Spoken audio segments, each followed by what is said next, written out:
There's a snake in my school by David Walliams.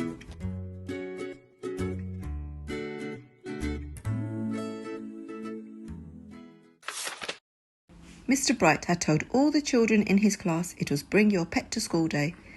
Everyone rushed into the playground to meet the animals. There was a stupidly cute gerbil, a teeny goldfish, a fat cat, a 100-year-old tortoise, and a tall dog. Last to arrive, as usual, was a little girl called Miranda. She was riding on the back of an enormous slithery snake. "Meet Penelope, my pet python," announced Miranda.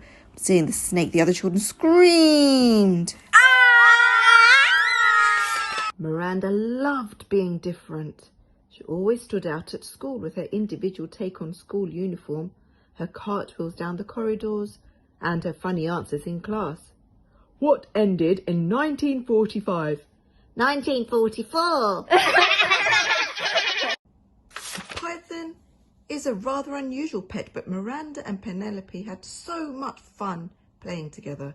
For the little girl, the snake would pretend to be a balloon, a scarf, a hula hoop, a telescope, a trombone, and sometimes, when they were both feeling particularly mischievous, a third arm.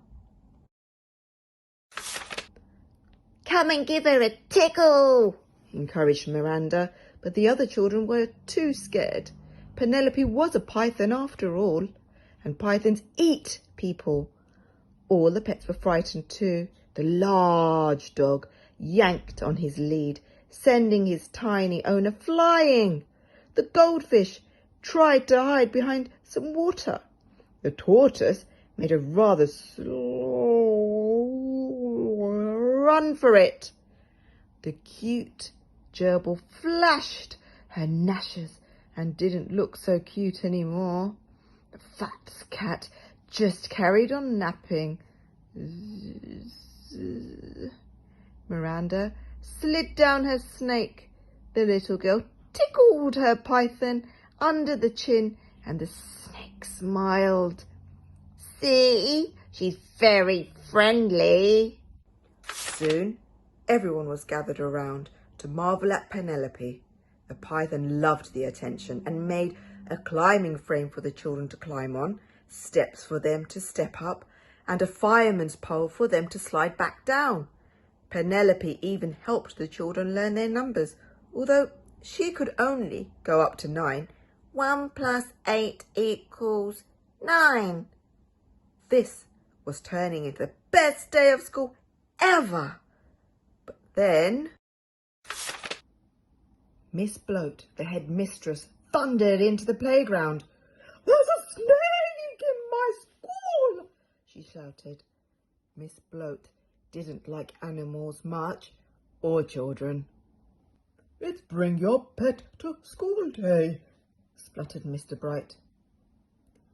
"And Penelope is my pet," said Miranda.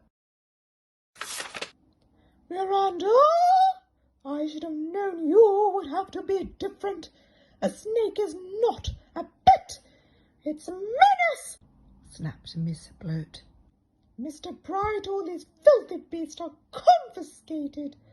All the girls and boys shouted, "No!" as the headmistress stuffed their pets into the lost property cupboard. Except for Penelope the snake, Miss Bloat had other ideas for her. "This disgusting thing is coming with me," bellowed the headmistress. With that, she dragged the poor python along the corridor to her office. "Where are you going to put Penelope?" asked Miranda. "In the bin." "No!" Miss Bloat crammed a snake into her bin and slammed the lid shut. Then she plonked herself down on top so the python couldn't escape. The bin rattled and rattled, but Penelope was still trapped. A snake in my school indeed. Get back to your lesson. Downstairs in the classroom, tears rolled down Miranda's cheeks. All the children were sad to have had their pets taken away, but no one was sadder than Miranda. The little girl feared she would never see Penelope again. At the end of the day, Miranda dashed upstairs to Miss Bloat's office to try to make her change her mind. There was no answer, so slowly Miranda pushed open the door, only to see Penelope sitting in the headmistress's chair. Miranda ran towards her pet and gave her a humongous hug. Miss Bloat was nowhere to be seen, so the girl grabbed the key on the desk, ran to the lost property cupboard as fast as she could and unlocked it. The animals were overjoyed to be set free. Then Miranda and all the pets slid down Penelope's back into the playground. Whoosh! The children shouted, Hooray! Penelope entertained everybody again. She made a seesaw for them to seesaw on, a swing for them to swing on, a wheel for them to roll in, and a skipping rope to skip with. Penelope even helped some of the younger children with the alphabet, although it was hard to do an X. U, V, W, X, Y, Z. As for Miss Bloat, she had completely disappeared, so Mr. Bright was made headmaster. Now the children were allowed to bring in all their favourite animals whenever they wanted. The school became home to every sort of fantastic creature. An ostrich, a giraffe, a tiger, a gorilla, an elephant, a kangaroo, a crocodile, a grizzly bear, and even a colony of penguins. But the star attraction was always Penelope, though Miranda had noticed that there was something different about her python. There was a bulge, a big bulge in the snake's tummy, a bulge in the shape of Miss Bloat. But the little girl thought it best not to say anything. Let me